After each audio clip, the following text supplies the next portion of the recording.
Buenas noches, gracias por estar en nuestra sintonía. Usted se puede imaginar el cúmulo de información después del día de primarias, por lo sorpresivo desde el punto de vista de la participación, por los resultados, porque además coincide con 3 encuestas que se conocieron en las últimas horas. CADEM, también está la encuesta Mori y está la encuesta Adimark. Vamos a estar hablando de eso en los próximos minutos y por lo tanto tenemos invitados aquí para poder desarrollar este tema. Y una de las preguntas que tenemos formulada en nuestro fanpage en facebook.com está relacionado precisamente con esto. Es uno de los tantos temas que se derivan de los resultados de las elecciones de ayer. ¿Usted cree que finalmente Manuel José Andón le dará el apoyo a Sebastián Piñera? Es una de las tantas preguntas que hay. Él le ha puesto una serie de condiciones para brindarle el apoyo. Tienen fijada una reunión esta semana los dos candidatos y bueno, de eso vamos a estar hablando también en los próximos minutos. Comienza Vía Pública y vamos de inmediato con los titulares. A propósito de lo que ocurrió ayer, el CERVEL anunció una investigación por la denuncia de inscripciones irregulares en algunos partidos políticos. También, y en otros temas, el gobierno chileno presentó hoy ante la Haya su memoria sobre el diferendo por las aguas del río Silala. El canciller Heraldo Muñoz dijo que a Chile no se le amenaza. Y por unanimidad, la Sala Penal de la Corte Suprema aprobó la solicitud para pedir a México la extradición de Raúl Escobar Poblete, acusado del homicidio de Jaime Guzmán. En la crónica internacional ya vamos a ir en los próximos minutos con una nueva prueba que ha hecho Corea del Norte en materia de misiles balísticos, que ha generado mucha preocupación, tema que está marcando la pauta en la crónica mundial a esta hora. Pero vamos a comenzar con política. El Servicio Electoral abrió una investigación después de la denuncia de decenas de personas que ayer no pudieron votar en las primarias y la razón, sin haber firmado ningún papel, aparecen militando en algunos partidos del Frente Amplio, no solamente de ellos, pero también de otros, y por eso están impedidos de votar o estuvieron impedidos de votar por alguno de los candidatos de Chile Vamos. Una historia que marcó la jornada del día de ayer. Cuando Alberto Mayol, entonces precandidato del Frente Amplio, llegó a sufragar este domingo, fue advertido por este votante de que algo ocurría. En mi cartola aparece que yo estoy en el Frente Amplio, el cual yo nunca he pertenecido. Yo no pertenezco a ningún partido político. Yo no estoy inscrito en nada. Y mi voto era para Piñera. Y resulta que llego y no puedo votar. No era un error ni un hecho aislado o una simple coincidencia. Si bien aún no existe un número exacto de afectados, sí se sabe que son cientos los militantes que fueron inscritos sin su voluntad. Si yo no me afilio, si odio a los políticos. Pero en el caso del día domingo, ¿usted no le pudieron entregar el voto porque usted no podía participar? No figuraba en la lista, estaba inhabilitada nomás. Y no pude ejercer mi derecho porque mi candidato no estaba ahí. Obviamente me dio lata, pues, o sea, muy poca gente va a votar y yo encuentro que es importante ejercer tu derecho por último para apoyar a uno de los candidatos que tú tienes como preferencia. No pude ejercer mi derecho a voto, a escoger o votar por el candidato que más me representa en este minuto. A Mauricio Campuzano le ocurrió y cuando llegó a votar se percató del hecho. Recién en el CERVEL supo de qué se trataba.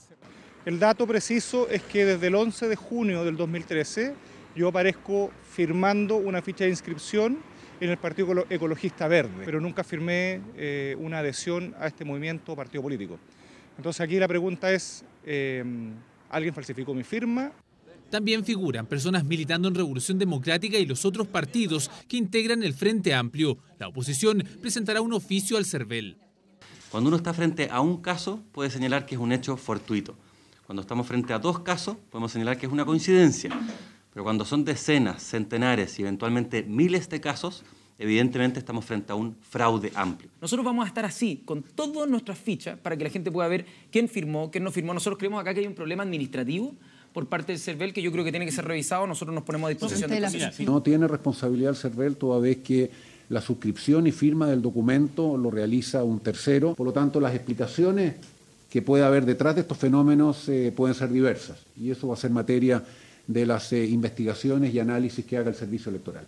Pero en paralelo a la investigación ordenada por el Servicio Electoral, personas como Mauricio tuvieron que ir a este organismo a renunciar al partido en el que aparecen adscritos. Esa es por ahora la única solución para los cientos de afectados que recién este domingo se enteraron que militaban en un partido sin haberse registrado previamente. Seguiremos hablando de política en los próximos minutos con nuestro panel. Por ahora les contamos otras cosas. Por fallo unánime, la Sala Penal de la Corte Suprema aprobó la solicitud de extradición a México de Raúl Escobar Poblete, a quien se le conoce como el comandante Emilio. El máximo tribunal argumentó que pidió la extradición dada la responsabilidad que se le atribuye a Escobar como autor del delito de atentado terrorista con resultado de muerte del senador y fundador de la UDI, Jaime Guzmán. en abril de 1991. El fallo será enviado vía oficio a la Cancillería para que tramite la extradición a través de una vía diplomática a las autoridades mexicanas. En ese país actualmente se encuentra detenido este comandante Emilio desde el 9 de junio de este año, acusado del secuestro de una ciudadana francesa. El senador de la UDI, Juan Antonio Coloma, dijo que es necesario que Raúl Escobar llegue lo antes posible a Chile para que sea juzgado por los tribunales nacionales. Y creo que se empieza de alguna forma a levantar este manto de impunidad y de protección que había en relación al caso del asesinato de Jaime Guzmán.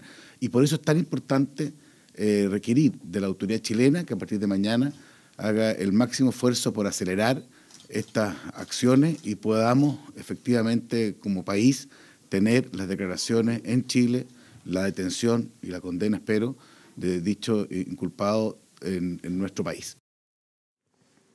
El gobierno chileno entregó a la Corte Internacional de Justicia de La Haya la memoria de la demanda interpuesta contra Bolivia por el río Silala. En el escrito se pide a la Corte que se declare al Silala como un río internacional cuyo uso de aguas puede ser ejercido tanto por Chile como Bolivia de forma equitativa. Un reconocimiento que nuestro país ha solicitado luego de que el gobierno boliviano asegurara que es propietario absoluto de las aguas del Silala. Además, los agentes chilenos pidieron que se establezca que nuestro país tiene derecho al uso que actualmente hace del río en discusión. A través de su cuenta en Twitter, el presidente de Bolivia, Evo Morales, respondió que no va a objetar la competencia de la Corte respecto de este tema y que ya están preparando la contramemoria. Para hacer entrega de esta contramemoria, Bolivia dispondrá de un plazo de 1 año a partir de hoy. En tanto, la presidenta Michelle Bachelet aseguró que la memoria presentada esta mañana ante la Corte Internacional de Justicia tiene una serie de argumentos sólidos que respaldan la demanda chilena. Bolivia no puede pretender apropiarse de aguas que son compartidas. Chile cuenta con todos los antecedentes científicos para probar ante la Corte que estamos frente a un río que cruza de Bolivia hacia Chile. Disponemos en este sentido de suficiente evidencia geológica, hidroquímica, geomorfológica, biológica e hidrológica para afirmar sin duda que el Silala es un río internacional. Ante el repudio ciudadano que se vivió este lunes en redes sociales, la banda Los Tetas decidió marginar a uno de sus vocalistas, Camilo Castaldi. Todo esto luego de las brutales golpizas que le habría propinado a su polola durante el año y medio en que duró la relación. Ella publicó y relató los supuestos maltratos en Facebook y esta es su historia. Valentina hoy ya no tiene vergüenza de mostrar el derrame en su ojo ni sus moretones. Los últimos golpes que habría recibido de su pololo fueron el pasado sábado y todo por un cigarro.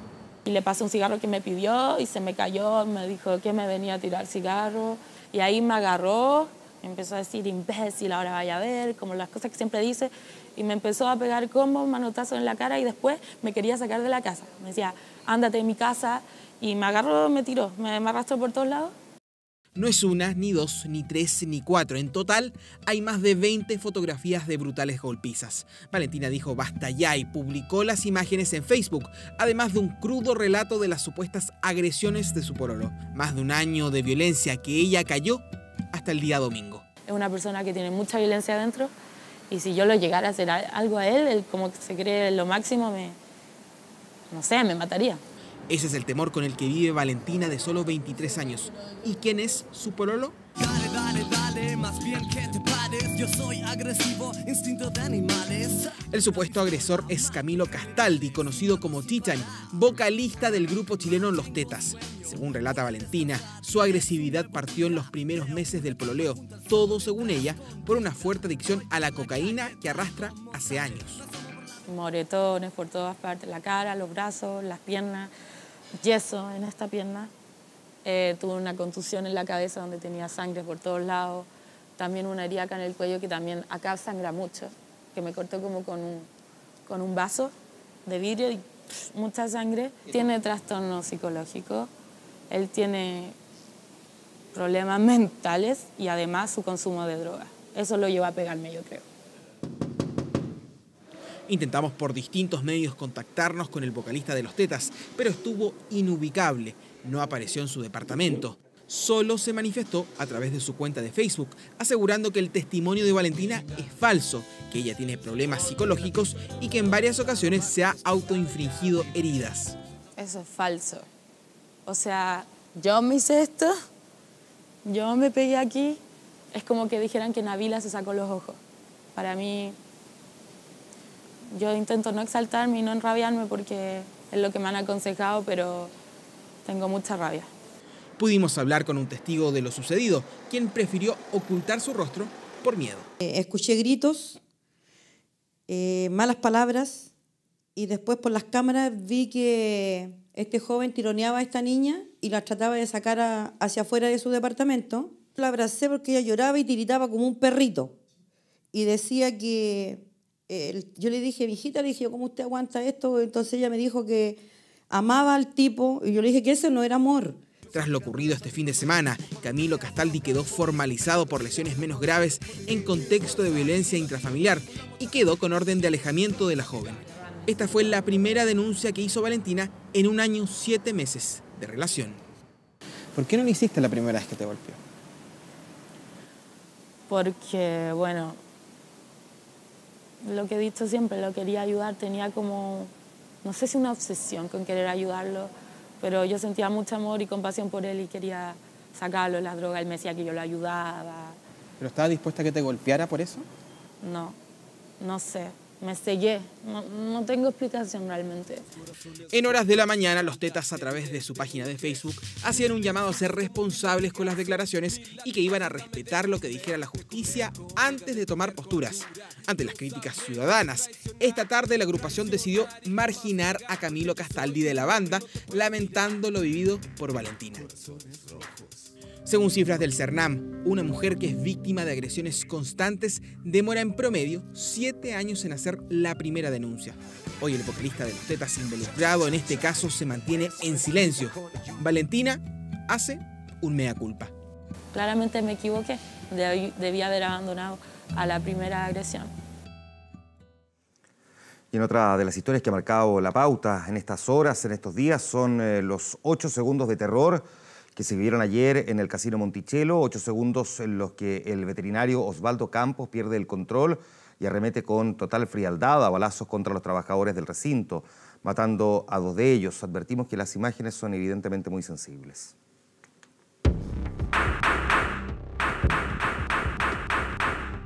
Son imágenes de alto impacto. En 8 segundos, la vida del veterinario Osvaldo Luis Campos Azócar tomó un rumbo sin retorno. 2 cámaras de seguridad captaron el terror que se apoderó de la sala de juegos del Casino Monticello. Todo fue muy rápido, la ruleta aún se movía y el veterinario ya estaba sacando su pistola del bolsillo. Una Beretta calibre .40. Eran las 11 de la mañana con 59 minutos y 44 segundos. En ese momento, otra funcionaria del casino entra a hablar con su compañero y pierden de vista a Osvaldo. Habían pasado 2 segundos.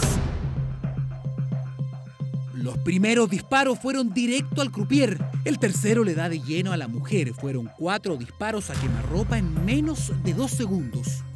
Ninguna de las personas que aparecen en esta toma está entre los fallecidos. El hombre va con el arma preparada ya, o sea, con bala en la recámara. Porque llegó, sacó y disparó al tiro. Si yo saco el arma y no la tengo preparada, yo estoy obligado.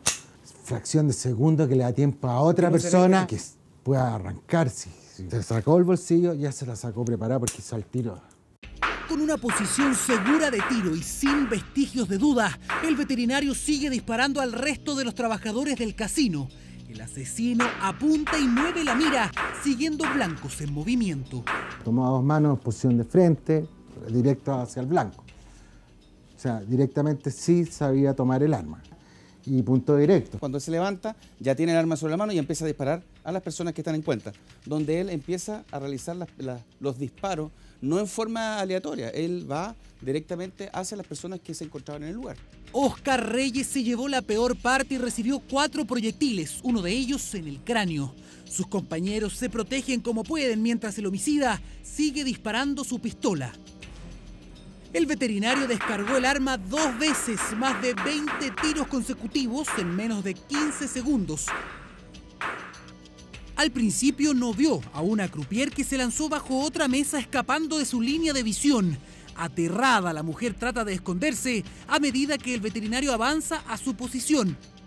Carolina Carreño es el nombre de la otra víctima fatal de este arranque homicida. Ella murió en el hospital con 2 heridas de bala, una en el abdomen y la otra en la cadera.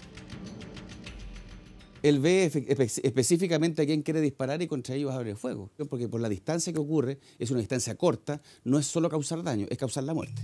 Es la revisión del momento que cambió el destino de 3 personas, un momento de furia que terminó con 2 muertos y 4 personas con múltiples heridas de bala. Historia a partir de la cual se ha abierto un debate respecto de cómo deben ser las medidas de seguridad al interior de los casinos de juego y, por otra parte, si debe existir o no un registro más pormenorizado de personas que eventualmente puedan presentar algún tipo de trastorno psicológico o psiquiátrico, o al menos que sean descritos así cuando se les ha visto ya en reiteradas oportunidades con comportamientos al menos inusuales o violentos al interior de este tipo de recintos. Nos vamos a ir a la pausa. ¿Ya lo probaste?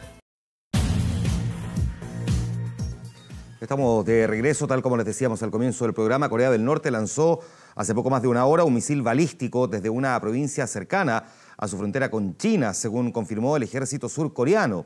Este proyectil, no identificado, fue disparado hacia el mar y, según el Ministerio de Defensa japonés, cayó precisamente en el océano, en la zona económica exclusiva de ese país, y no habría alcanzado a buques ni aeronaves que pasaban por la región. Además, hasta ahora se desconoce si se trata o no de las pruebas de un misil ya conocido y de un intento de ensayo de la tecnología necesaria para los proyectiles de largo alcance que está probando Corea del Norte.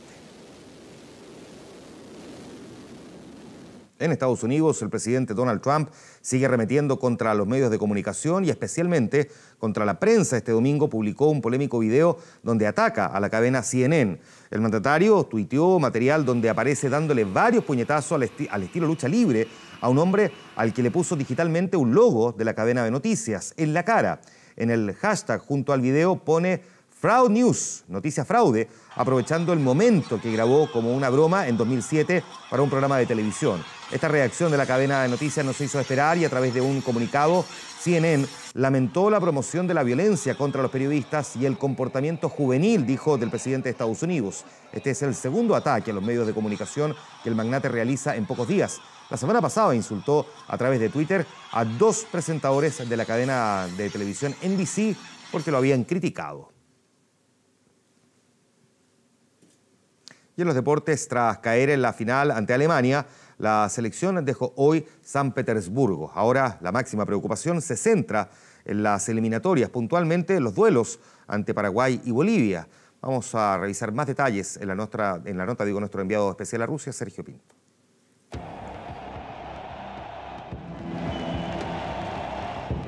Desde el principio se vio una roja que sorprendió un estadio completo, un equipo que buscó por todos lados jugadores aleonados decididos a la victoria. Maradona explicaba este fenómeno. Pizzi nervioso seguía el partido. Unos perros salvajes que exigieron los límites de sus capacidades. Que entraron con todo. Que pasaron momentos difíciles donde el plan no funcionaba. ¿Por qué en 3 partidos que hemos jugado con ellos no hemos podido ganarle? Y en los 3 partidos hemos jugado muy superior a Alemania. Sabíamos del partido durísimo que nos iba a tocar jugar y fue durísimo. Fue un duelo con reclamos, con golpes. Chile también golpeó. Joshua Kimmich fue otro jugador señalado por los rojos. Mira aquí como encara Bravo.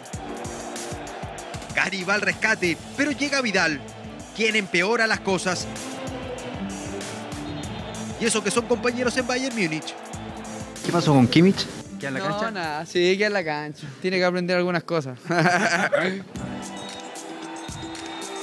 Frustración, claro que hay en esta generación ganadora. Las derrotas como esta no están en el diccionario de estos jugadores. Su misión es dar vuelta a la página, atesorar esta Copa Confederaciones y pensar en el futuro. Las eliminatorias siguen y los próximos rivales son Paraguay en Santiago el 31 de agosto y Bolivia en La Paz el 5 de septiembre. Creo que tenemos muchas condiciones todavía para seguir disputando partidos como este, seguir marcando diferencias en todo tipo, pero hay que aprender también de las derrotas. Nos tocan clasificatoria ahora agosto, septiembre, que para nosotros son fundamentales. No estamos clasificados a un mundial que queremos realmente venir. Chile se va de esta copa tras vencer al campeón africano, igualar ante el campeón asiático, eliminar al monarca de Europa, con Cristiano a la cabeza, y caer dignamente ante el campeón del mundo, La Roja. Sigue ganándose el respeto mundial. Bueno, ya fue, segundo lugar, por supuesto que nada despreciable. Antes nos conformábamos con llegar a octavos de final y ahí estamos. Hoy día un poco críticos porque apenas logramos ese segundo lugar cuando deberíamos sentirnos también tremendamente orgullosos. Vamos a ver qué pasa ahora con las clasificatorias a Rusia, al Mundial del próximo año. Nosotros nos vamos a ir a la pausa. Antes, 1.811.000 votos fue el escrutinio final de las primarias presidenciales que dejaron a Sebastián Piñera y Beatriz Sánchez como los candidatos. Sin embargo, en ambos bloques se reconocen que aún hay cosas por afinar de cara a las elecciones de noviembre. Vamos a apoyar con lealtad a quien gane esta primaria. Le toca a él celebrar, no a mí. Esta misión que juntos vamos a enfrentar. Lo primero es decir, la hicimos. Semanas de intensa campaña para arrojar dos candidatos a la presidencia, pero partamos por los debutantes. El Frente Amplio, el mismo que según el candidato Alberto Mayol recibiría 500.000 votos o que según el diputado Boric alcanzaría a la oposición en votos.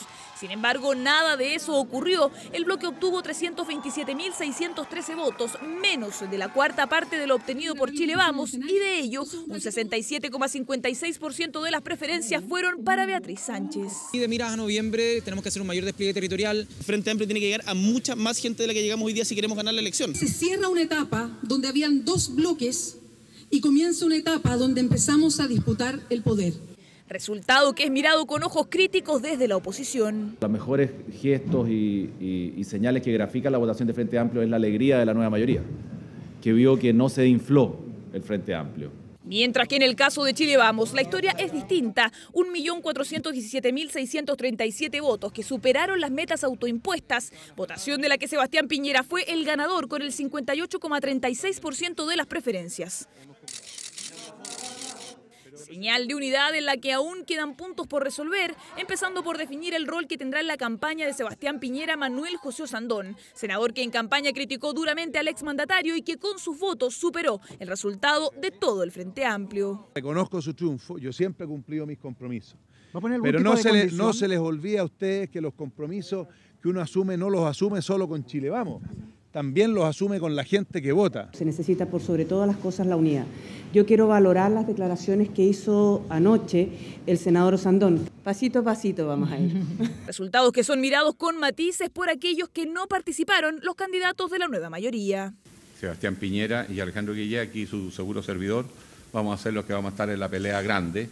No hay nada dicho. Aquí hay una elección que está absolutamente abierta. En las encuestas hoy día nos muestran muy competitivos, de hecho pisando los talones para pasar a una segunda vuelta. Panorama político que fue evaluado por Adimark antes de las primarias, la misma que posiciona a Sebastián Piñera en el primer lugar subiendo 6 puntos a un 31% tras él, pero con 16 puntos de diferencia y tras haber caído 6%, Alejandro Guillé se ubica con 15 puntos porcentuales. Pegadita a él, eso sí, Beatriz Sánchez con un 13%. Bueno, la cantidad de resultados que se obtienen o que se desprenden, digamos, de la elección de ayer, y tuvimos además hoy día 3 encuestas de las que vamos a hablar también. Vamos a hacer el análisis de estas primarias con nuestros invitados. Isabel Pla, coordinadora del área de coyuntura de Avanza Chile. Gracias, Isabel, por estar aquí. Bienvenida. Gracias, Juan Manuel. Nos acompaña Mauricio Morales, director del Centro de Análisis Político de la Universidad de Talca, que durmió en el canal. Gracias, Mauricio, por estar aquí. ¿Qué tal? Gracias, Juan Manuel. Gracias por seguir con nosotros. Pasar la noche aquí. Sí, claro. Roberto Iskinson, gerente de Asuntos Públicos y Comunicaciones de CADEM. Gracias, Roberto, por estar aquí. Bienvenido. Buenas noches. Y Marta Lago, fundadora de Latino Barómetro y Mori Chile. Gracias, Marta, por estar aquí. Muy buenas noches. Buenas noches. Isabel, primero, porque comentábamos antes del comienzo de este bloque, que cuando hay tanta información, como que uno queda en cero, porque no sabe por dónde abordarla. Vamos por parte. Pareciera que hay un cierto consenso en que este es un muy buen resultado desde el punto de vista general para Sebastián Piñera en particular y en términos generales para Chile Vamos. ¿Es un mal resultado para el Frente Amplio? Es un muy buen resultado para el país. Primero, dado el clima que habíamos estado viviendo los últimos años, un clima pesimista, de mucha desconfianza con la política. Nadie esperó que iban a votar 1.800.000 personas en la primaria de ayer y votaron 1.800.000 personas. Es un muy, muy buen resultado para Sebastián Piñera y para Chile Vamos.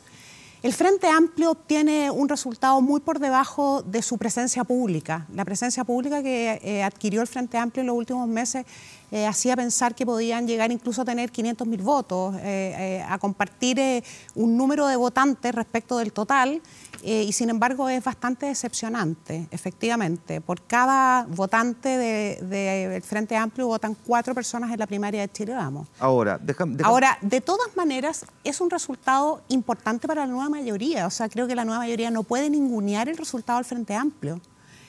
Son 300.000 votos. Entonces, son 300.000 votos muy importantes en una elección que va a ser estrecha, la elección de primera vuelta, que sucede en 4 meses más, no en mucho tiempo más. Va a ser una elección que se va a definir por muy pocos votos quién pasa a la segunda vuelta. Así que creo que hace mal la nueva mayoría si está pensando en ningunear ese resultado. Y viceversa también, el Frente Amplio ningunear a la nueva mayoría. Sin duda. Ya. Déjame, sin embargo, volver un paso atrás. Mauricio. Miremos un poquitito lo que pasa con el Frente Amplio. Tenemos efectivamente una participación que a lo mejor es menos de lo que esperaban. Gabriel Boric en algún momento decía que ellos esperaban en total alcanzar la misma cantidad de votos que obtuviera Sebastián Piñera. Y claramente no se da ni por lejos ese escenario. Sin embargo, uno podría haber considerado también que, entre otras cosas, lo que ocurrió con Beatriz Sánchez es que parecía que era una carrera tan ganada la de ella, que incluso quienes simpatizan con su candidatura se quedaron en la casa. A diferencia de lo que pasó con Sebastián Piñera, donde en el último mes, sobre todo, se generó el clima de, ojo, que campañas de ciertos sectores para que Osandón gane podrían afectarlo y que, por lo tanto, eso haya llevado a muchas personas a votar por Sebastián Piñera. Yo sé que es muy difícil decir exactamente lo que pasó, pero más o menos puede tener uno una aproximación. Mira, en primer lugar, y asociado a lo que decía Isabel, si uno mira la elección de concejales 2016, en Chile Vamos era casi 7 veces más que el Frente Amplio o todos los partidos que hoy día conforman el Frente Amplio, y esa distancia se reduce a 4 veces si uno mira los resultados de la primaria. En segundo lugar, cantidad de votos. En términos de cantidad de votos. En segundo lugar, efectivamente la competencia dentro del Frente Amplio, la sensación de competencia era extraordinariamente baja debido a que Beatriz Sánchez estaba disparada en la encuesta y Alberto Mayor apenas marcaba 2 puntos. Y en tercer lugar, algo no menor, es que la votación del Frente Amplio sigue estando relativamente anclada en segmentos que uno pudiese identificar como acomodados de la población. El Frente Amplio tuvo buen rendimiento, mejores rendimientos en La Reina, en Ñuñoa, en Providencia, y no necesariamente en las comunas más pobres. Es ahí donde se produjo la principal caída del Frente Amplio, y adicionalmente, si es que uno mira las comunas de 30.000 electores y más, la diferencia que le saca Sánchez a Mayor es mucho más grande respecto a las comunas más pequeñas. Ya, entonces vuelvo sobre la pregunta. ¿Pudo haberle pasado al Frente Amplio que no llevaran más electores a votar ante su, digamos, pronóstico, proyección, porque se daba por sentado que Beatriz Sánchez iba a ganar y por lo tanto el elector puede haber considerado que no era necesario ir a votar? A veces la sensación de competencia es un buen predictor de participación y otras veces no. En el caso de la primaria 2013, por ejemplo, no había sensación de competencia con Bachelet y Bachelet sola sacó 1,5 millones de votos. Por lo tanto, muchas veces esa sensación de competencia, si bien predice la participación, en este caso iba asociada a altas expectativas de participación. El gran problema del Frente Amplio es que pensó que iba a llevar 500.000 personas, lleva 300.000. En las elecciones de concejales 2016 sacó 274.000. Por lo tanto, uno pudiera pensar, mira, movilizó casi o más del 100% de su base electoral, y el gran problema estuvo en las expectativas, que era de 500.000 personas o más. Ya, yo voy a hacer una precisión súper cortita, pero hay 3 razones que en el voto voluntario son muy importantes. No es solamente la capacidad de movilizar proyecto político, expectativas, efectivamente, de triunfo o derrota, y movilización. Y no podemos olvidar el proyecto político. Creo que después de nuestra ronda de preguntas tenemos que plantearnos eso. O sea, este no es un tema solamente de movilización y de expectativas electorales. También hay un tema político de fondo, que es el que mueve a los electores a ir a votar en una primaria o en otra, o a quedarse en la casa. Con una diferencia, sí, porque cuando se trata de una elección presidencial versus una primaria, a uno puede simpatizarle y gustarle el proyecto político, pero si ya sabe que su candidato va a ganar, y en un día tan particular a lo mejor hay que no necesariamente sentir la obligación de tener que ir a votar ese día. Roberto. Sí, que hay que estar atento también al perfil de votación que tiene Beatriz Sánchez. Se habla mucho de la baja participación del Frente Amplio, pero se ha hablado poco de Beatriz Sánchez. Y la fuerza de Beatriz Sánchez, al menos lo que muestran las encuestas en general, las que uno ha visto, es que es un votante muy joven, mucho más joven que el resto de los candidatos. Es un votante también de perfil alto, es un joven, uno podría decir, universitario, identificado con la izquierda y más cargado en Santiago. Por lo tanto, la probabilidad que tiene ese segmento de la población de movilizarse en una primaria, sobre todo, es mucho más bajo que otros segmentos de la población, por ejemplo, los mayores de 55 es más meritorio, dices tú, yo creo que sería... la nueva mayoría ya cometió un error histórico desde mi punto de vista para esta elección, que es haber no participado en la primaria y haber tenido a Guille y a Karina Goich viendo esto por televisión. El segundo error sería ningunear la votación de la nueva de Beatriz Sánchez del Frente Amplio y no ver el potencial que tiene para crecer hacia adelante. Beatriz Sánchez hace 3 meses no existía en esta elección. Hace 2 meses tenía un 35% de conocimiento. Yo creo que hoy día el conocimiento de Beatriz Sánchez debe estar en torno al 80% después de la franja. Son 50 puntos de rating durante 2 semanas. Tuvo una primaria que ganó con un 60%, 60 y tanto por ciento de los votos. Ojo que además es lo que comunicaron los medios de comunicación. Los medios de comunicación ayer estaban todos en el porcentaje y no en la cantidad de votos. Entonces eso le da una sensación Salvo aquí de que nosotros mostrábamos porcentaje y cantidad de votos. Pero había mucha comunicación. Ten cuidado, pero había mucha comunicación. Estaba viendo, Roberto. Ya sé cuál. Había mucha comunicación asociada al porcentaje. Entonces eso da también una sensación de triunfo. Incluso se mostraban las barras donde Beatriz Sánchez aparecía con una barra más grande que la de Sebastián Piñera. Entonces, efectivamente, ya había una distorsión a propósito del porcentaje, que yo creo que le da, de alguna manera, que le entrega a Beatriz Sánchez un clima de opinión más favorable que el de Alejandro. Lo que de alguna manera, sin embargo, solamente para dejarlo sentado, anula un poco el argumento que durante el día de ayer, en la tarde y en la noche, entregaron algunas personas al Frente Amplio diciendo, no, nosotros logramos esto a pesar de que el gobierno no hizo campaña respecto a las primarias. Ok, el gobierno hizo campaña respecto a las primarias, pero tuvimos 1.800.000 personas participando y sí la nueva mayoría compitiendo, y donde había franja y donde había capacidad de hacer publicidad. Por lo tanto, digamos que el que el gobierno no le haya hecho publicidad, pero si el gobierno le hubiese hecho publicidad, quizás cuánta gente más habría ido a votar. Claro. Yo creo que la novedad en términos de participación no está en realidad en el Frente Amplio, ni por lo mucho ni por lo poco. Yo creo que sacó lo que más o menos esperábamos que iba a pasar, sino que la novedad está más bien en la participación que tuvo la primaria de Chile Vamos. Sí. Yo creo que ahí pasaron 2 cosas que son interesantes. Déjame completar el Frente Amplio primero, porque ya voy a darme la vuelta por Chile Vamos. Quería partir por el que parecía un sector que aspiraba más, Marta, y que no logra finalmente superar un umbral que ellos mismos habían fijado. O sea, Alberto Mayola logró varias veces 400, incluso 500.000 votos, y nos encontramos con estos 300.000. Pero al mismo tiempo uno podría decir, ok, pero es un sector que no existía hasta hace muy poco tiempo. O sea, hace 4 años no estábamos hablando de ninguno de estos personajes, y como bien recuerda Roberto, hace 3 meses tampoco teníamos esta candidata, y Alberto Mayola era un personaje que conocía solo la élite. Por lo tanto, uno al menos tiene que relativizar eso, ¿no? Sí, mira, a ver, yo creo que hay varios aspectos que considerar. En primer lugar, yo estuve revisando hoy día, no encontré ningún movimiento, coalición o grupo político que hubiera sido capaz de instalarse con la rapidez que se instala el Frente Amplio. Ellos llevan 3 meses y en 3 meses pasaron de 0 a 100. Antes no existían, ahora existen. Yo creo que eso es un éxito y es un indicador de la manera como está cambiando la política, porque si en estos últimos 3 meses pasó eso, quiere decir que si nos quedan 5 meses para la elección, ¿cuántas cosas más pueden pasar? Claro. Entonces me parece que ese es un primer indicador que es una luz amarilla para los que se sienten comoditos diciendo esto no hay problema, ¿ya? El problema no es el Frente Amplio, el problema es el electorado volátil, es el electorado que es capaz de producir un Frente Amplio. Eso es el problema. En un sistema que estábamos acostumbrados, donde todo era tan ordenadito, que teníamos acá y ya se sabía antes de la elección lo que iba a suceder. Y por eso que nadie llegó a votar, porque al final el elector no tenía el poder de elegir. Yo creo que ahora el elector recuperó el poder de elegir. Y la sorpresa que nos dieron, ¿no es cierto?, y que nos van a seguir dando sorpresa, yo creo que las sorpresas son varias. En primer lugar, el escepticismo de la clase política que decía que nadie iba a ir a votar y que esto era un desastre. Y que como no fue un desastre, ahora es un triunfo. Yo creo que no es un triunfo, ¿ya? Yo creo que es un muy buen resultado para la democracia, excelente resultado para la democracia, porque revitaliza. La derecha fue capaz de revertir la baja de la primaria anterior. Piñera tiene los votos de Alamán y Longueira sumados, ¿no es cierto? Y la pregunta es ¿por qué no tiene más?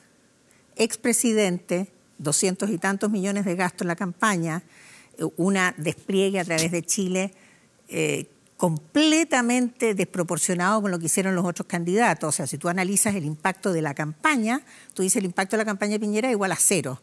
Porque aquí lo que se ve es que la campaña se aplanó en la primaria, Pero no sería injusto, hacer ese análisis porque tú estás descontando los votos de Osandón y de Kast. Aquí para allá voy. No, claro, pero uno dice, estás comparando a Piñera en la suma de Longueira y Alamán, que eran 2 candidatos. Pero tú dices, ok, Piñera, pero uno te dice, bueno, hay que sumarle entonces los de Osandón y los de Kast. Es que tú crees que se pueden sumar, yo creo que no. Porque después te voy a decir por qué. Pero primero el Frente Amplio. Entonces tenemos este Frente Amplio que en la encuesta que yo publiqué hoy día, donde calculo el votante probable, es decir, 6.950.000 votantes, Beatriz Sánchez tiene 10%, son 700.000 votos. ¿Ya? Ese es el capital que la gente le declaró en la encuesta de hoy, ¿no es cierto?, a Beatriz Sánchez. Y sin embargo, saca 300. O sea, la queja de Jackson es correcta. ¿Por qué no lograron captar ese otro montón que sí ya se declara a favor de ella y que no llegó a votar? ¿No es cierto? Mientras que la derecha hizo lo contrario y llegó más gente a votar que la que esperaban. Ahí yo creo que hay un contraste bien importante. El capital electoral que tenía el Frente Amplio era superior al que recogieron. El capital electoral que recogió la derecha era lo que tenían. O sea, lograron captar mucho más de lo que ellos esperaban. Ahora, desde el punto de vista del fenómeno numérico, esto del 1.800.000 personas, que es una cifra que nos sorprende probablemente porque casi psicológicamente nos habíamos hecho la idea de que iban a votar menos personas por día de partido, por el descrédito a la política, porque en 4 años habían pasado muchas cosas, porque no estaba la nueva mayoría, en fin. Es una cifra que uno tendría que tomarla ¿de qué manera, Mauricio? Yo la comparo con la primaria del año 2013, sin perjuicio de que no sea perfectamente comparable, porque en la primaria 2013 estaba la nueva mayoría. Ahí votó el 22% del padrón, ahora votó el 13.3% del padrón. Por lo tanto, si es que uno suma, resta, uno dice, chuta, es una votación bien razonable, pero más allá de la discusión sobre el volumen, uno también podría derivar la discusión respecto a la composición de esa votación. Si uno examina la votación que obtuvo Piñera, por lo menos en la región metropolitana, está inversamente relacionada con el nivel de pobreza.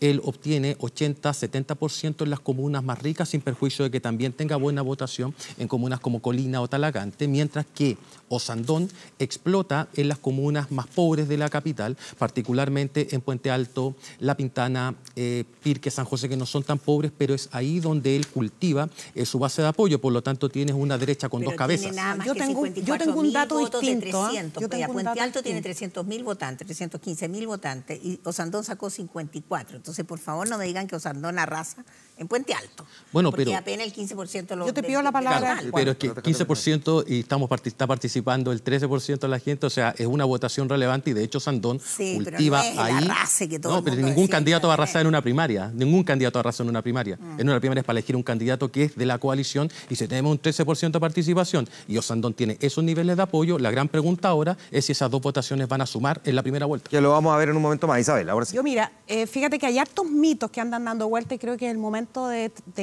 Por ejemplo, Sebastián Piñera obtiene más del 60% en 11 de 15 capitales regionales, ciudades grandes, urbanas.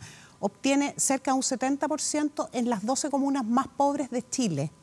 Creo que la región metropolitana son otros los ejes a partir de los cuales hay que primero son comunas mucho más permeables a los medios de comunicación, en donde efectivamente hubo un nivel de conflictividad al interior de Chile Vamos superior al de otras elecciones. Te fijas, al de la primaria, por ejemplo, del 2013 entre Alamán y Longueira. Entonces, hay hartas cosas en torno a las cuales giran los resultados de Sebastián Piñera que creo que es importante desinstalar de inmediato.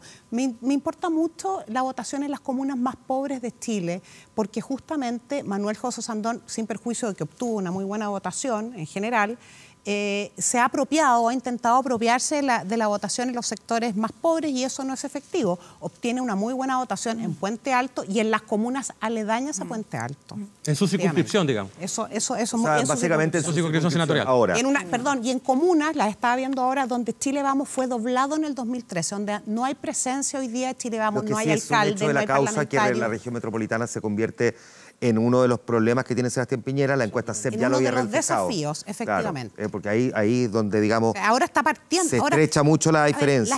Al día siguiente de una primaria, yo trabajo en un mundo en el mundo de un candidato presidencial, al día siguiente de una primaria, el camino empieza de nuevo. O sea, nadie se puede ir a su casa, uno celebra un rato, pero nadie se va a su casa con el triunfo en la mano. Al contrario, justamente se va observando eso que tú acabas de decir, observando dónde están los desafíos, dónde están las cosas importantes que hay que superar. Roberto, porque sí, definitivamente uno puede mirarlo en términos generales como una victoria, pero al mismo tiempo también como, digamos, dificultades o desafíos que se le presentan al candidato a partir del desagregado, ¿no? Yo quería hacer ese punto, efectivamente. A mí yo creo que Sebastián Piñera fue el gran ganador de la noche, de todas maneras, pero también hay que mirar el resultado con atención en varias cosas. Uno, en algún minuto Sebastián Piñera incluso deslizó la posibilidad de empatar el resultado de la presidenta Bachelet. La presidenta Bachelet ganó su primaria con más de un 70% de los votos, Sebastián Piñera estuvo bajo el 60%, y eso sí es una luz de alerta. O sea, al final Manuel José Sandón sacó 1/3 de los votos de la primaria de Chile Vamos. Segundo, efectivamente, esto es un dato que también están marcando las encuestas desde hace harto tiempo, tuvo un muy mal resultado en la región metropolitana. O sea, como decías tú, estuvo sobre el 60% en casi todas las regiones de Chile, salvo la región metropolitana que estuvo en torno al 40 y algo. No, 52%. No me parece un mal resultado en todo uno podría caso, atribuir a qué. muy buen resultado. Solo al tema de los medios ya, pero solo uno podría atribuir a qué. Era el resultado esperable en la región Isabel, metropolitana. déjame preguntar. ¿Uno podría atribuir ese resultado a qué? A que le haya ido peor o no tan bien en la región metropolitana comparativamente al resto del país, a que aquí se quedó más reflejado, digamos, la disputa de Chile Vamos. Yo pienso que esa es una razón importante. Yo creo que Sebastián Piñera tenía un problema histórico en la región metropolitana y en los sectores más populares. O sea, eso ha sido algo que lo ha acompañado en su carrera política, digamos. Se le hace más difícil en Santiago, se le hace más difícil en los sectores populares, y Osandón además cristalizó un apoyo concreto en comunas específicas que efectivamente le quitan una base de apoyo. Y efectivamente va a tener que tener una estrategia específica para ver cómo logra revertir ese resultado. Además, Piñera, para ganar la presidencial, va a tener que más que duplicar su votación, la votación que tuvo la primaria, en la primaria todo Chile Vamos. Y por lo tanto va a tener que ir a sacar efectivamente caudales de votos importantes de Santiago. ¿Qué es lo que tú decías? No son endosables los votos de Osandón y Casta Piñera. Primero un comentario al respecto. Piñeras ganó, fue presidente, teniendo su peor votación en Santiago. Por lo tanto, eso puede volver a suceder. Ningún candidato es parejo en sus votaciones. Siempre tiene una capitanía, ¿no es cierto? Y la capitanía de Piñera no es Santiago.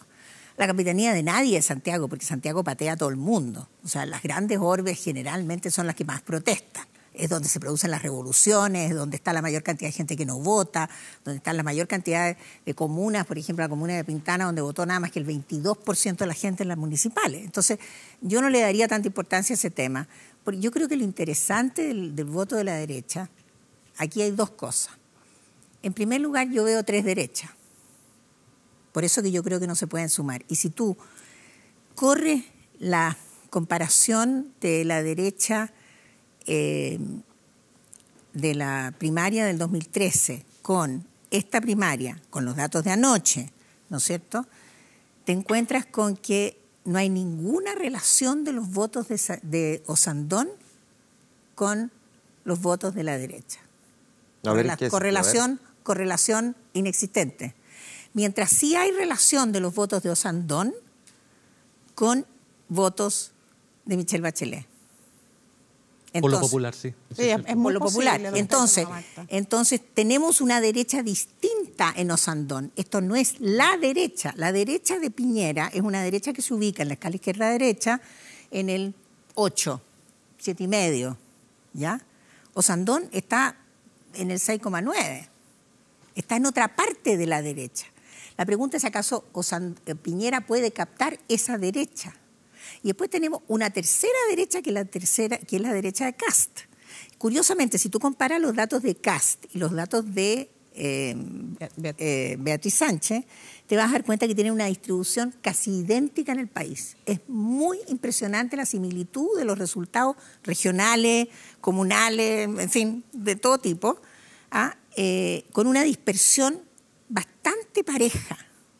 Entonces, ¿qué es lo que te indica eso? Te indica que los votos de Beatriz Sánchez y los votos de Evópolis son votos de un estrato relativamente alto, es un poco más elitista, no tiene mucho mundo popular, ninguno de los dos, y esa es probablemente la mayor debilidad de Sánchez, que capta esos 300.000 de los 700 potenciales, los capta en la élite, pero no es capaz de llegar al mundo popular.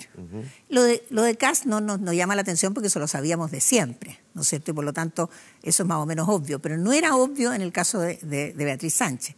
Entonces, ahí tienes una tercera derecha, que es una derecha mucho más liberal, mucho más corrida hacia el centro, es mucho más parecido a Velasco, ¿no es cierto? Es la derecha de Velasco y no la derecha de Piñera. Entonces la pregunta es, ¿qué hace Sebastián Piñera con estas tres derechas? ¿Cómo llega a los 2,5, 3 millones de votos que necesita para poder ganar? Ya, ahora, porque Batey sacó 1,6. Ya, es más fácil, Mauricio, entonces, para Sebastián, es más ¿cómo fácil interpreta las tres derechas? Sí, es más fácil para Sebastián Piñera, o menos complejo, intentar cautivar el voto de Felipe Kast que el voto de Manuel José Osandón, o para Sebastián Piñera es igualmente complejo ambos escenarios. Da la sensación de que es mucho más fácil sumar los votos de Kast que sumar los votos de Osandón. A mí me da la sensación de que el votante de Osandón tiene un perfil socioeconómico y, como decía Marta recién, un posicionamiento político quizás mucho más al centro en comparación con el votante de Piñera o con el votante de Kast. Ahora, ¿cómo ganó Piñera en la elección de 2009? Justamente corriéndose un poco más hacia el centro. Y el gran problema va a ser cómo administrar ese tipo de votación con el fin de sumar la mayor cantidad de votos en la primera vuelta. Y déjame decir otra cosa respecto al Frente Amplio que lo pasaron a comentar recién. Si uno mira los datos de la encuesta del CEP, la última encuesta del CEP, Beatriz Sánchez, al cruzar su votación por nivel socioeconómico, marca cerca de 14 puntos en el segmento alto y 1,6 en el segmento bajo. Por lo tanto, están muy corridos hacia la élite y eso les va a dificultar. No es la izquierda popular la que está expresada en el Frente Amplio. Eso es lo que quiero decir. Perdón, y Piñera tenía, porque la Batey sacó 1,6 en la elección del 2013, Piñera tenía en la primera elección 1 millón de votos que perdió la UDI en todas las comunas donde dobló la nueva mayoría, ¿no es cierto? La UDI perdió, o sea, la Edil Matei perdió 1 millón de votos. En la parlamentaria. Claro, en la primera vuelta del 2013. Entonces, ese millón de votos, que es el voto popular que tenía la derecha, Piñera lo tiene que volver a recoger. ¿Cómo lo recoge? Es ahí donde está la problemática de Piñera, no está en Santiago, está en el voto popular.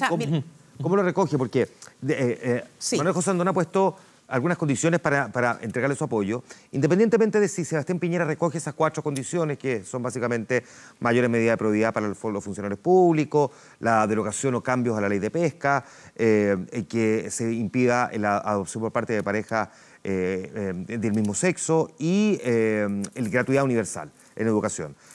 Incluso si Sebastián Piñera recogiera esas 4 cosas, ¿el elector que votó por Osandón votaría por Piñera?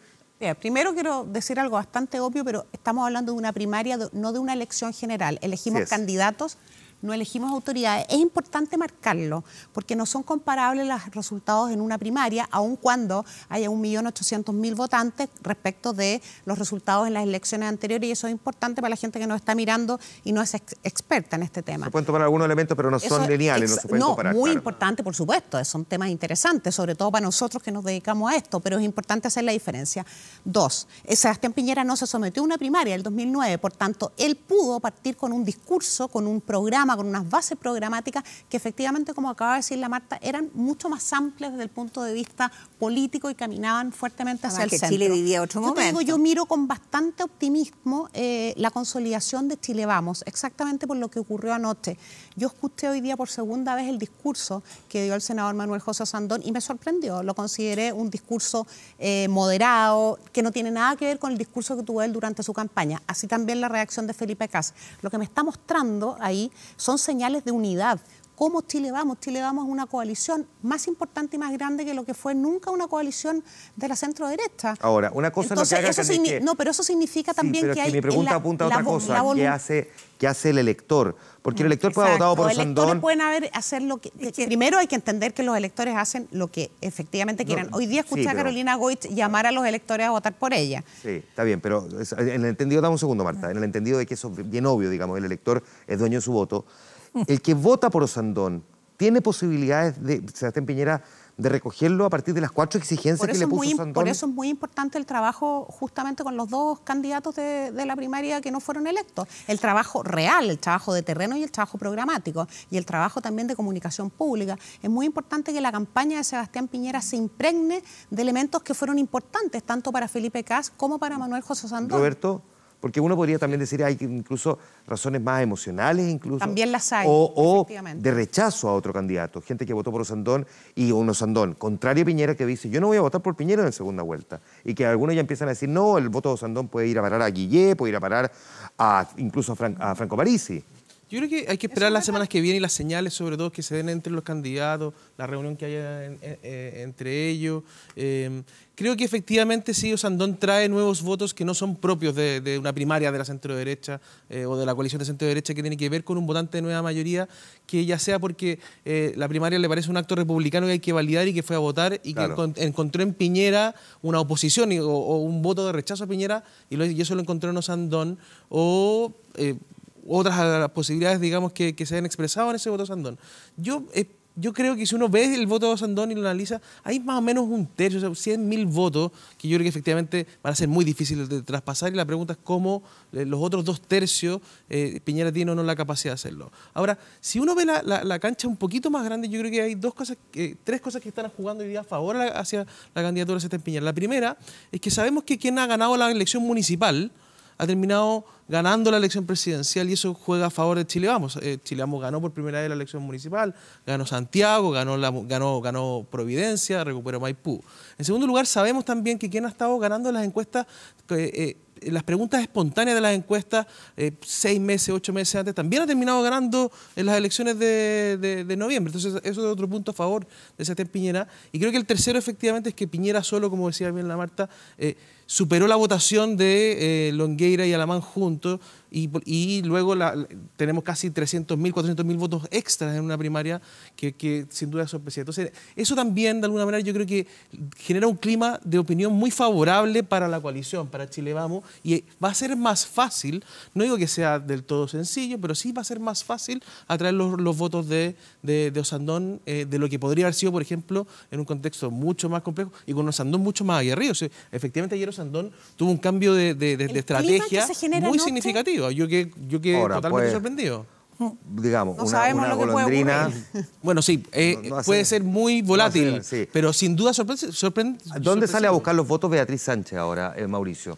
Porque hay quienes dicen que equivocó su discurso ayer cuando salió a pegarle o a cuestionar a la nueva mayoría, cuando dicen es hacia allá donde tiene que ir a buscar los votos, porque no los va a encontrar más hacia la izquierda, sino que hacia el centro o la centroizquierda. Sí, el gran dilema ahí de Beatriz Sánchez va a ser si sigue extremando el discurso, porque ahora tiene que ir a buscar los votos de Mayol, y Mayol no tiene una postura muy centrista que digamos, y ahí va a tener el primer problema, es decir, si fidelizo a la gente que ya votó por mí, que es muy probable que suceda, o si me tiro un poco más hacia el centro, y la pregunta es ¿con quién se va a tirar más hacia el centro? Tiene a Jackson, tiene a Boris, tiene a Mirosevic, pero no tiene una base territorial que le permita abordar al elector popular que sí movilizó o que sí conquistó Sandón, y por lo tanto ahí va a tener también un problema de desequilibrio territorial. En el norte es fuerte el Frente Amplio, acá en la región metropolitana, en la octava y en Magallanes. Y para ser candidato presidencial competitivo, tú tienes que lograr cierta homogeneidad territorial. Y déjame solamente hacer un punto respecto a lo de Osandón que estaban discutiendo recién. Fíjate que al estudiar la elección senatorial de Osandón, el año 2013, donde mejor le fue a Osandón, fue donde más bajó Soledad Alvear. Eso me da a entender, en parte, de que alguna fracción de la votación de Osandón era exdemócrata cristiana, y por lo tanto ahora Goy se lo podría recuperar. Que la mayoría no haya tenido una primaria, por ejemplo, es un elemento que sin duda favoreció, no sabemos en qué porcentaje, pero favorece candidaturas como la de Manuel José Osandón, que conversan que no con estoy de acuerdo, porque a ver, en primer lugar, cuando tú tienes 13,5 millones de votantes y en esta primaria solamente 1,8, lo que nosotros vemos en los datos nuestros es que no son los mismos votantes. Tú no puedes ir a buscar a ese votante. Hay solamente un 25% de la población del país que ha votado en todas las elecciones, ¿no es cierto? Más del 45% de los votantes de este país votan ocasionalmente, votan en una elección y no votan en la otra. ¿Y qué sucedió en esta elección? Esa gente fue atraída, movilizada, esos votantes ocasionales fueron atraídos hacia la elección.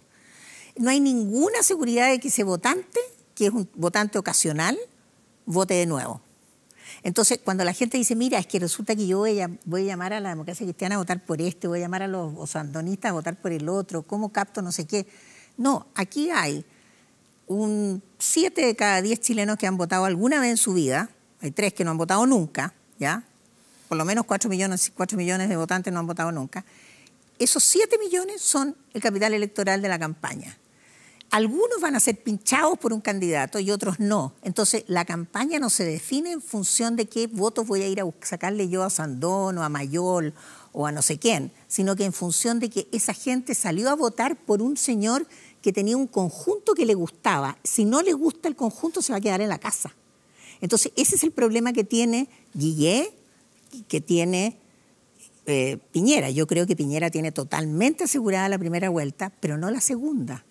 En los datos que nosotros publicamos hoy día, Guillé le gana a Piñera en la segunda vuelta. La volatilidad del voto de hoy, un error, un debate, una mala palabra, un tropiezo, te puede hacer cambiar esta elección de blanco a negro, porque si tenemos un Frente Amplio que en 3 meses pasó de 0 a 100, ¿no es cierto?, y que tiene un capital electoral que es casi el doble de lo que recogió.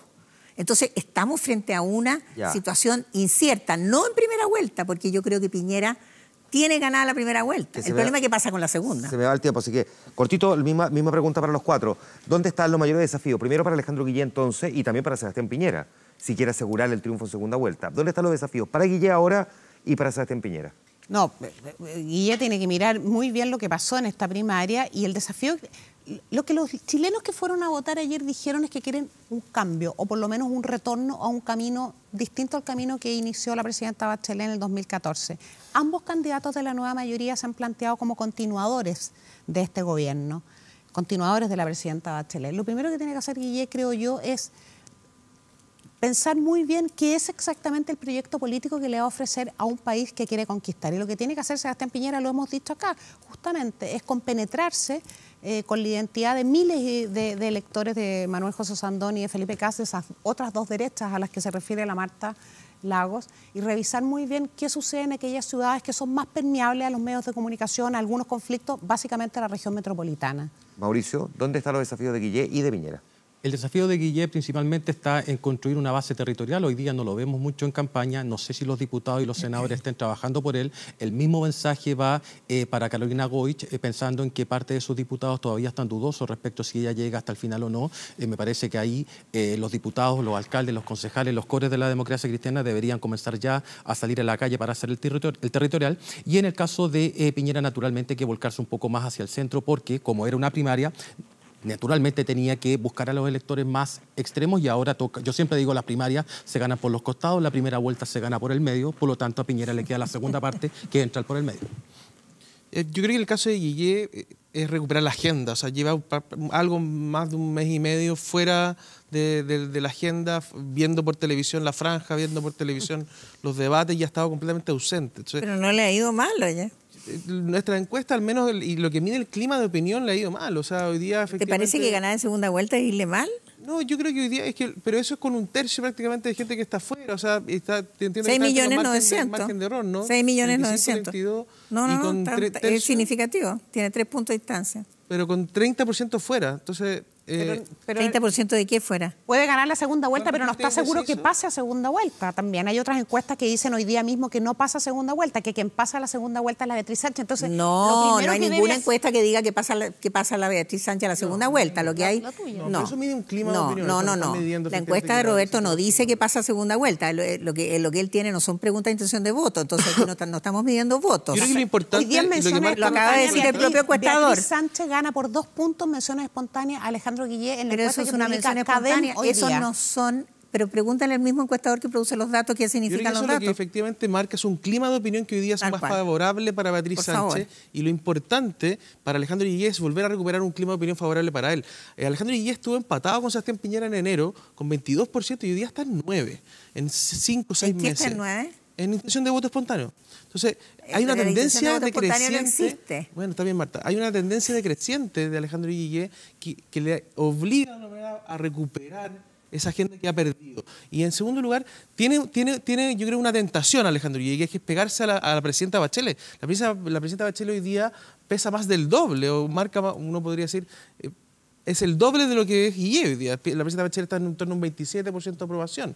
Por lo tanto, tiene esa tentación que lo podría asegurar su paso. Que recogió hoy día Marco Enrique Minami. Que además, bueno, que van a y Carolina Goich también va a empezar a mirar ese grupo. O sea, lo que va a vivir el gobierno ahora es una presión por ciertos candidatos que van a buscar pegarse increíblemente a la figura de la presidenta Bachelet, que está marcando más del doble de lo que podría marcar Alejandro Contra Guillé. todo pronóstico. Por último, misma pregunta. ¿Con el desafío de Guillé, el desafío de Piñera, Marta? Mira, yo creo que el problema que tiene Piñera fundamentalmente es que históricamente no más de un tercio del país, 37 según el porcentaje que nosotros tenemos medido, ha votado alguna vez por la derecha. Ese es el techo de Piñera. Entonces, si vota demasiada gente, Piñera pierde. A Piñera le conviene que, paradojalmente, le conviene que vote poca gente, porque él tiene un piso, un voto duro muy grande. Su voto duro empieza en 1.600.000, que es lo que sacó la Evelyn Matei. Y nosotros lo tenemos calculado en 2.600.000, 2.700.000. ¿Te das cuenta? Entonces, le falta muy poco para conseguir los votos, para sacar más de 3 millones, que probablemente este presidente va a ser elegido con 3,2 millones, una cosa así. Entonces, me parece que ese es el desafío de Piñera, cómo agrandar la derecha. ¿Y en el caso de Guillé? En el caso de Guillé, yo creo que, fíjate que sorprendentemente, yo no habría esperado nunca el desarrollo que tienen. Mis propios datos me sorprenden enormemente. Yo creo que Guillé, sin hacer nada, ha ganado lo que ningún otro candidato hace sin hacer nada. Da la impresión de que las primarias lo rajuñaron superficialmente y que estos dos candidatos que no estuvieron en esta mocha, ¿ya? Que hubo mocha, lo que la gente de la calle sabe es que hubo mocha, ¿ya? Y aquí hay dos candidatos que no tuvieron mocha. Tironi no está tan equivocado al decir que salen ganando. ¿Por qué? Porque la gente no les conoce los negativos y a lo mejor no va a tener oportunidad de conocerles los negativos. ¿Te das cuenta? Entonces, me parece que ahí hay una lectura un poco distinta. Piñera perdió. Si Piñera le sucede ese debate 2 semanas antes de la elección, es capaz de perder la elección, en la elección presidencial principal, ¿no es cierto? Porque se cometieron errores importantes en la lucha de la primaria. Entonces me parece que Guillé no ha cometido esos errores y sorprendentemente Guillé sube y nadie sabe por qué. Ahora, a lo mejor... ¿Tu encuesta? Yo creo en general... Escucha, Marta, creería que Alejandro Guillé ganó ayer una elección y Sebastián Piñera salió derrotado, francamente. No estoy diciendo nada de eso. Me preguntó qué es lo que estamos mirando la elección del 19 de noviembre, ¿no es cierto? A mí yo ya dije lo que me parecía esta primaria, que me parecía extraordinaria, pero el punto que me parece que Guillé es una persona que al no definirse, ¿ya? Atrae algo que no puedo definir, yo no puedo definir, y que tampoco es muy explicable. ¿Ah? El antipiñerismo. Yo no sé si es el antipiñerismo, porque fíjate que ni siquiera tanto antipiñerismo, es una persona que no se ha decantado bien en la escala izquierda-derecha. Guillé está ubicado en un lugar insípido, ¿no es cierto? Porque no está a la izquierda, no está a la derecha, no está en el centro. Entonces, ¿dónde está Guillé? Y sin embargo tiene el apoyo que tiene. Entonces me parece que es una gran interrogante qué va a hacer Guillé en su campaña. Y a lo mejor al empezar la campaña le pasa lo que le pasó a Eduardo Frei Ruiz-Tagle, que empezó cuando él empezó su campaña senatorial, la primera vez que entró a la política, después de la transición, tenía 65 puntos en la senatorial donde él empezó. A medida que hablaba, perdía votos. Vamos a ver qué pasa con Guillé, vamos a ver qué pasa con Piñera. Les quiero agradecer a los cuatro. Mauricio, muchas gracias por haber seguido aquí en el canal. Ese es el riesgo de Guillé, que a medida que hablen va a perder votos. Gracias, Marta. Gracias, Roberto. Gracias, Isabel. Nosotros nos vamos a la pausa. Estamos de vuelta de inmediato.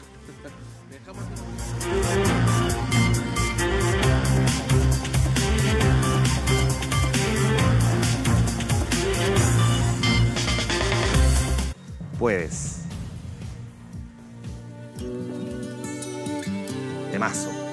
Es una tremenda banda que, sin embargo, tuvo un anuncio no muy alegre en las últimas horas.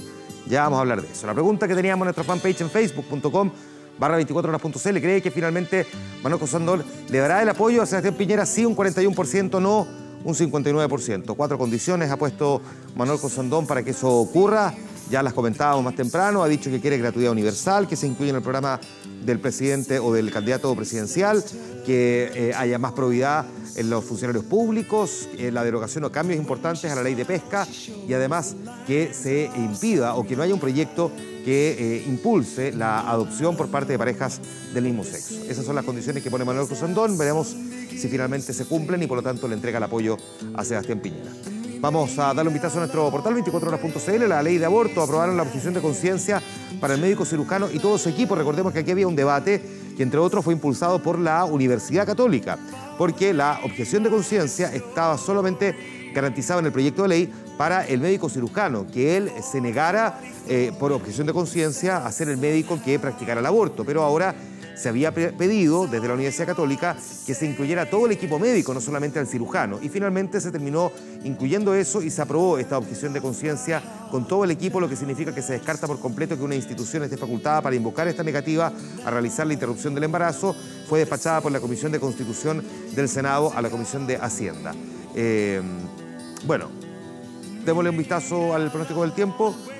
Está nublado Santiago, 9,2 grados de temperatura y dicen que mañana vamos a tener lluvias, 11 la máxima para la capital y va a estar nublado el día miércoles con 13 grados de temperatura extrema probable. Nos vamos con Spandau Ballet, una banda que en sus comienzos tan similar, por lo menos en el tipo de sonido, pretendía acercarse a Duran Duran, toman un camino completamente distintos, mucho más melódicos probablemente, pero también más románticos. Through the Barricades es la canción que estamos escuchando, una de tantas, ¿no?, famosas. Through es la otra que probablemente muchos recordarán. John Hadley, el vocalista del grupo, después de tanto tiempo insistiendo con la banda, finalmente anunció en un comunicado que dejaba el grupo por diferencias que finalmente no permitieron reconciliación y por lo tanto se va de una de las agrupaciones más emblemáticas de los 80. Con Spandau Ballet nosotros estamos terminando esta edición de Vía Pública. Les agradecemos el que nos haya acompañado. Nos juntamos mañana después de 24 horas central. Descansen. Buenas noches.